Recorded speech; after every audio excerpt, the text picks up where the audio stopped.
Oke, Assalamualaikum warahmatullahi wabarakatuh. Anak-anak 11, IPA 1, IPA 2, IPA 3. Ibu pada kesempatan kali ini ingin membahas soal pH kemarin yang pH hidrolisis dan buffer ya, larutan buffer. Kenapa Ibu membuat video ini? Karena Ibu lihat banyak sekali yang tidak mengerjakan soal perhitungan hidrolisis dan buffer. Walaupun ada, tapi hanya sedikit. Jadi makanya Ibu ingin bahas ya untuk latihan hitung-hitung sebagai latihan PTS besok ya. Coba disimak. Ya ini soalnya adalah soal dari yang nomor 1 ya. Diketahui 3,28 gram NaCH3COO dilarutkan air hingga volume larutan menjadi 100 ml. Diketahui Ka-nya sekian. Nah, kalau misalkan kalian besok ngerjain soal, lihat dulu senyawanya. Kalau diketahui sekian gram, lihat dulu senyawanya ini apa. Kalau ini kan NaCH3COO adalah garam ya. Garam dari percampuran antara basanya kuat, yaitu NaOH ya, dan ada CH3COO yaitu dari asam lemah yang mana namanya adalah CH3COOH ya. Maka kalau kayak gini pasti garam. Dan jenis garamnya adalah hidrolisis parsial basah karena yang kuat adalah senyawa basah. Jadi kita tulis rumus yang hidrolisis parsial basah yaitu OH- sama dengan, kalau hidrolisis pakai akar rumusnya ya, KW dikali dibagi Ka, kebalikannya kalau OH- pakai dibagi Ka kali konsentrasi garam dikali valensi garam. Nah, nilai konsentrasinya belum ada. Senyawa garamnya ini baru diketahui dalam satuan gram, jadi kita cari dulu. Boleh terpisah di sebelah sini misalnya. M garam sama dengan massa per mr kali 1000 per volume dalam satuan mililiter. Ya, masanya dapat 3,28. Dibagi mr-nya 82 ya, Ibu udah hitung. Dikali 1000 per volumenya yaitu 100 ml. Ya, ini hasilnya bisa kita pakai kalkulator, yaitu 0,04 ya. Dikali 1000 per 100 kan sama juga dengan 10 ya, berarti 0,4. Oke, ini kita lanjut. Ini 0,04 dikali itu ya, masih sisa 1 di belakang, berarti dikali 10 maka dapat 0,4 M. Itu konsentrasi garam. Oke, baru setelah itu kita masuk ke rumus ini ya. Jadi di sini aja akar KW-nya itu jangan sampai lupa ya.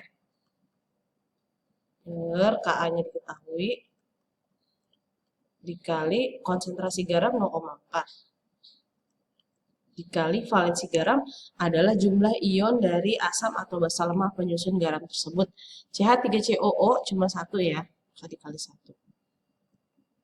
Nah, hasil akhirnya ini kan 10 pangkat min 14 sama 10 pangkat min 5 pangkatnya jadi dikurang ya, jadi min 14 dikurang ditambah 5, sorry, jadi 10 pangkat min 9 ya kan, dikali 4 kali 10 pangkat min 1, ya, maka jadinya 4 kali 10 pangkat min 10.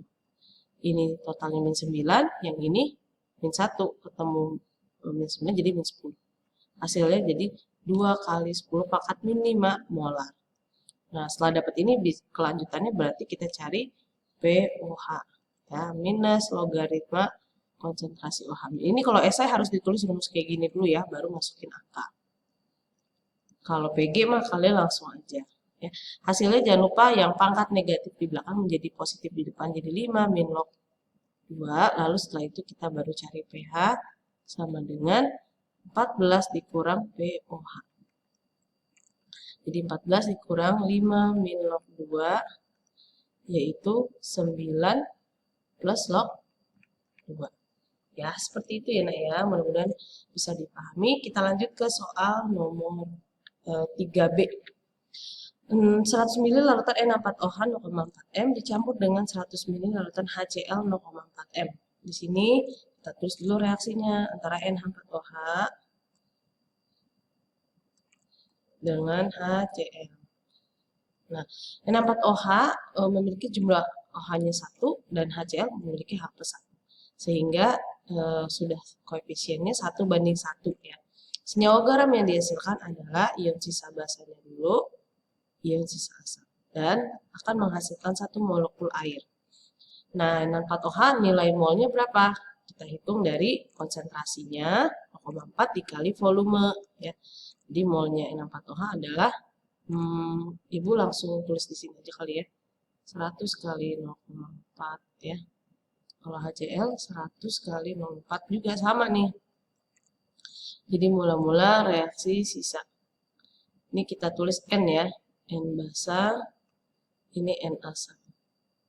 Boleh kalian tulis yang rapi dulu, terpisah gitu lebih bagus. Nah, ini molaritasnya, mula-mulanya berapa? 100 kali 0,4, yaitu 40 ya, dalam satuan milimol. Yang HCl juga sebanyak 40 milimol. Kalau koefisiennya sudah sama-sama 1, berarti tinggal kita lihat mana mol yang paling kecil.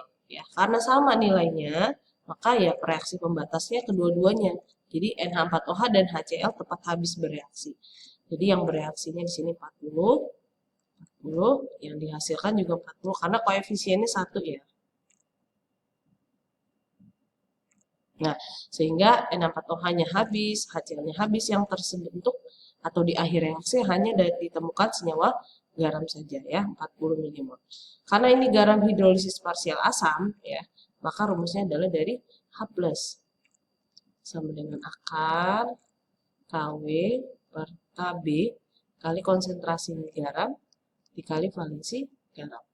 Nah, KW-nya 1 kali 10 pangkat min 14, KB-nya 2 kali 10 pangkat min 5 ya.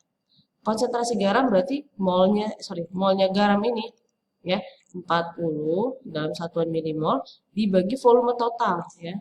Jadi 100 tambah 100 nih, volume total adalah 200 ml. Ketika garam terbentuk, volume larutannya menjadi 200 dong ya. Kali valensi garam 1. Oke, ini hasilnya kan 4 tambah 2 kan yaitu 2 ya. Nih, 2-nya ini dicoret. Maka yang ini tersisa berapa? 1 kali 10 pangkat min 14 sama 10 pangkat min 5 jadi 1 kali 10 pangkat min 9 kan ya.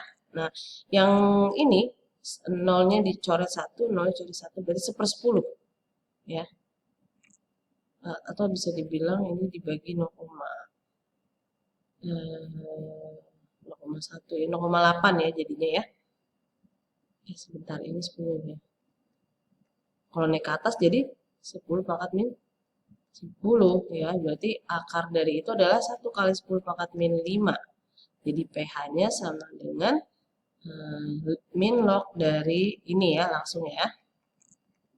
Takut nggak cukup. Nah, jadi hasilnya pH sama dengan 5 min log 1 atau 5. Nah, gitu ya nomor 2. Mudah cukup jelas. Lanjut nomor 3C. Kalau tadi nomor B ya, maaf. 50 ml NaOH 0,1 M dicampur dengan 50 ml HCN 0,4 M. Nah, di sini kita lebih rapi aja kali ya, molnya NaOH kita hitung dulu, yaitu volumenya kali konsentrasi. Dapat 5 milimol. Ya, lalu yang molnya HCN juga kita hitung. Dapatnya 50 kali 0,4 ya, hasilnya adalah berapa tuh? 2 ya, 20 milimol. 20 milimol ya. Hasil ini milimol. Hasil dari perhitungan milimol ini kemudian kayak tadi sama dihitung MRS-nya. Ya, HCN. Ingat, perhatikan jumlah H plus dan OH-nya. Kalau sudah sama-sama balance, jumlahnya sama-sama 1 ya, maka kita tinggal tulis senyawa garamnya. Jadi NaCN tambah H2O. Lalu mula-mula reaksi sisa. Mula-mulanya ada 5 milimol, yang HCN 20. Nah, kalau seperti ini, lihat mol yang paling kecil lah. Itu yang bertindak sebagai reaksi pembatas, berarti NaOH yang habis bereaksi. Jadi berapa mol NaOH yang bereaksi, yaitu reaksi pembatas kan nilainya 5 nih, ya. Dapat dari mana? Mol aja pilih yang paling kecil. 5 kali 1 ya, karena koefisiennya NaOH 1 ya, 5 kali 1. Nah, HCN berapa yang bereaksi? Di barisan reaksi HCN juga sebanyak 5 mol karena koefisiennya 1. NaCN juga 5. Nah, kemudian pada akhir reaksi NaOH-nya habis ya, karena dia reaksi pembatas. Terus, nih, maka ini kita lanjut, jadi ini 15, 5, terus 5. Di akhir reaksi tersisa adalah asam lemah dengan garamnya. Nah, ini adalah campuran buffer. Maka kita tulis pakai rumus buffer asam ya. Apa itu? H plus sama dengan Ka kali mol asam per mol garam dikali valensi garam ya. Ka-nya udah ada nilainya 1 kali 10 pangkat min 6. Perhatikan Ka ya, karena setiap soal beda-beda Ka-nya. Walaupun ada yang beberapa banyak yang sama, tapi senyawa berbeda biasanya Ka-nya pasti beda. Na-nya yaitu 15. Per mol garamnya yaitu 5. Nah, di sini valensi garamnya 1 ya, karena ion Cn-nya cuma 1. Ya, maka hasilnya 3 nih, 15 per 5 kan 3 kali 10 pangkat min 6 molar ya. Maka dapat pH sama dengan minus log dari 3 kali 10 pangkat min 6. Kalau esai kalian nulis yang detil ya. Hasilnya jadi 6 min log 3. Itulah jawaban nomor 3C.